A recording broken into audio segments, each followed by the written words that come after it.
reforma agrária é a ideia mais revolucionária deste país e eu vou te explicar o porquê. Como diz Caio Prado Júnior, a grande propriedade, a monocultura e o trabalho escravo, estes três elementos se conjugam no sistema típico, a grande exploração rural. E isto que constitui a célula fundamental da economia agrária brasileira, como constitui também a base principal em que assenta toda a estrutura do país, econômica e social. Embora o termo reforma agrária é relativamente novo, o assunto é discutido desde a colonização portuguesa. Joaquim Nabuco, na época da independência, já falava da necessidade da democratização de terras. O modelo das sesmarias e capitanias hereditárias, em que as terras eram dadas a nobres das famílias portuguesas para torná-las produtivas, marcou a colonização brasileira. Logo, instaurou-se o regime de plantação, grandes latifúndios de monocultura que visavam produzir para exportação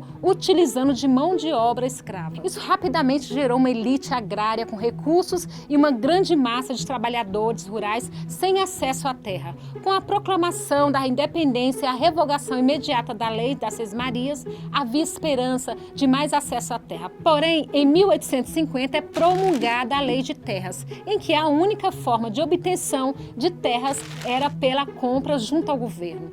Não haveria cessão de terras nem por ocupação. Isso fez com que apenas aqueles que tinham dinheiro pudessem ter terras e aquela população continuou sem acesso. Isso vai ser recorrente na história do país. Na década de 20 e 30, a Coluna Prestes conseguiu colocar na Constituição de 34 o reconhecimento da necessidade de resolver o problema da concentração de terras, mas que efetivamente pouco foi feito. Já na década de 50 e 60, as ligas camponesas com Francisco Julião conseguiram avanços como a criação da Superintendência de Reforma Agrária Supra e o Instituto Brasileiro de Reforma Agrária IBRA. Iniciou-se um processo de reforma agrária que foi impedido pela ditadura militar. Foi então em 1970, com a união do Supra e do IBRA, que surgiu o INCRA, Instituto Nacional de Colonização e Reforma Agrária. Embora um dos principais projetos da ditadura era o povoamento das terras não ocupadas do interior do país, essa ocupação não se deu em um regime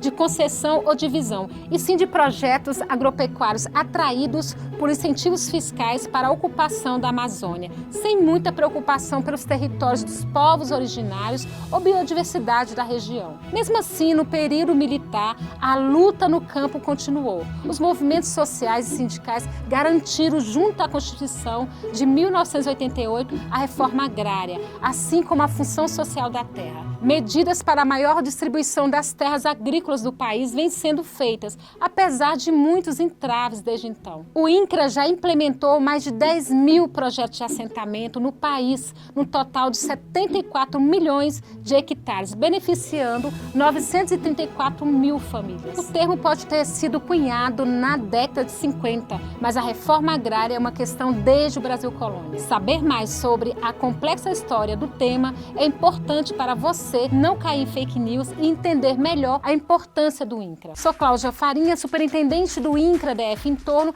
e nos próximos episódios vou contar um pouco mais da história da reforma agrária. Segue a gente e comenta aqui embaixo.